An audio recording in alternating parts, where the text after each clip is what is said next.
नमस्कार, double academy पुणेमध्ये आपलं सगळ्यांचं या ठिकाणी स्वागत आहे। जी परीक्षा पेसा भरतीची या ठिकाणी 18, 19 आणि 22, 23, 24 तारखेला झाली होती, ज्याच्यामध्ये अंगणवाडी सुपरवायझर आहे, आरोग्य सेवक आहे, आरोग्य सेविका आहे आणि ग्रामसेवक या पदांच्या परीक्षा झाल्या होत्या। त्यांच्या निकालाची तारीख तसंच त्यांची जॉईनिंगची तारीख या सगळ्या तारखा आलेल्या आहेत। तर या तारखा कोणकोणत्या ते आपण या ठिकाणी पाहणार आहोत। त्यांचं पत्रकच आलेलं आहे, ते पत्रक मी तुम्हाला या ठिकाणी वाचून दाखवणार आहे।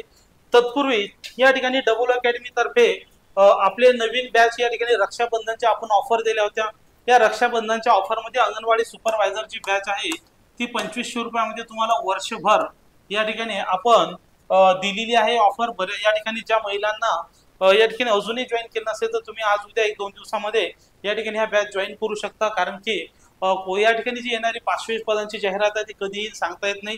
कदाचित या ठिकाणी निवडणूक पुढे गेल्या त्यामुळे ती या ठिकाणी लवकरच येईल असं वाटतंय, ती जॉईन करू शकता। तसंच या ठिकाणी जीएनएम साठी तसंच एएनएम साठी या ठिकाणी नवीन जाहिराती आलेल्या आहेत आणि बऱ्याचशा जाहिराती येत आहेत। तर या पदासाठी सुद्धा आपण वर्षभराची ऑफर 3000 रुपयामध्ये या ठिकाणी दिलेली आहे, ज्यामध्ये रेल्वे तसंच वेगवेगळ्या महानगरपालिकामध्ये या ठिकाणी तसंच तुमच्यापैकी सॅनिटरी इन्स्पेक्टर कोणी करत असेल, प्रयोगशाळा किंवा डीएसएफएल करत असेल तर त्याची सुद्धा ऑफर या ठिकाणी आपण दिलेली आहे। ही ऑफर आपण जॉईन करू शकता।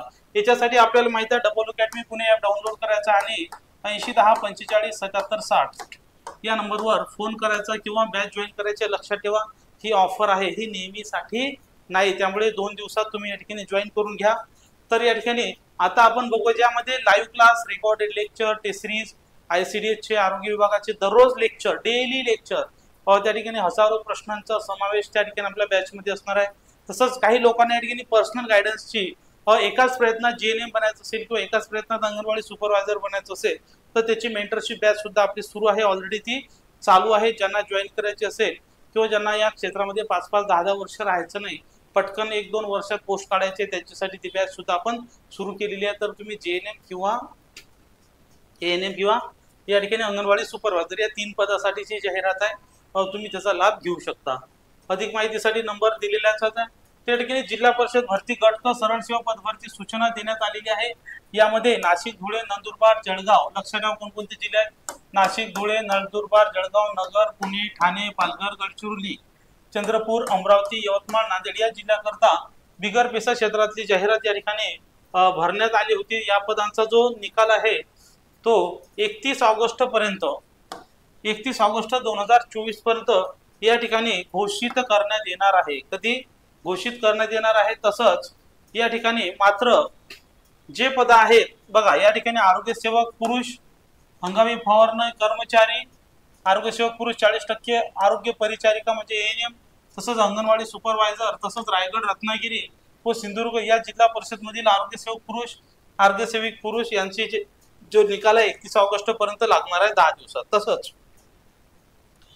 29 आणि 30 जुलै रोजी कंत्राटी ग्रामसेवक या पदासाठी 13 जिल्ह्याच्या ज्या परीक्षा घेण्यात आल्या होत्या त्यामध्ये कोल्हापूर जिल्ह्यामध्ये तसंच पुणे, अमरावती, यवतमाळ, चंद्रपूर, गडचिरोली, नाशिक, नगर, धुळे या जिल्हा परिषदांसाठी अर्ज केलेल्या उमेदवारांची परीक्षा व्यवस्था केली होती। तथापि कोल्हापूर जिल्ह्यातील पूर परिस्थितीमुळे होऊ न शकलेल्या आणि गैरहजर असलेल्या उमेदवाराची परीक्षा 28 ऑगस्ट रोजी घेण्यात येऊन सदर परीक्षेचा निकाल हा 15 सप्टेंबर 2024 ला लागणार आहे, कारण की त्या ठिकाणी पूर परिस्थिती आल्यामुळे ही परीक्षा पुढे ढकलण्यात आली होती। त्यांची परीक्षा ही 28 ऑगस्टला आहे। काय आहे तर या ठिकाणी कोल्हापूर जिल्ह्यामध्ये ज्यांचे पेपर होते त्या विद्यार्थ्यांची जी परीक्षा आहे ती 28 तारखेला असणार आहे आणि त्या ठिकाणी त्यांचा निकाल 15 सप्टेंबर पर्यंत लागणार आहे। तर अशा तऱ्हेने या ठिकाणी आपला जो निकाल आहे तो 10 दिवसामध्ये तयार ठेवायचा आहे। याच्यासाठी कोणकोणते डॉक्युमेंट्स आपल्याला रेडी ठेवायचे आहेत त्याचा व्हिडिओ मी या ठिकाणी टाकणार आहे, तो व्हिडिओ आपण पाहून घ्यायचा आहे। हा व्हिडिओ आपण शेवटपर्यंत पाहिला त्याबद्दल धन्यवाद। जय हिंद, जय महाराष्ट्र।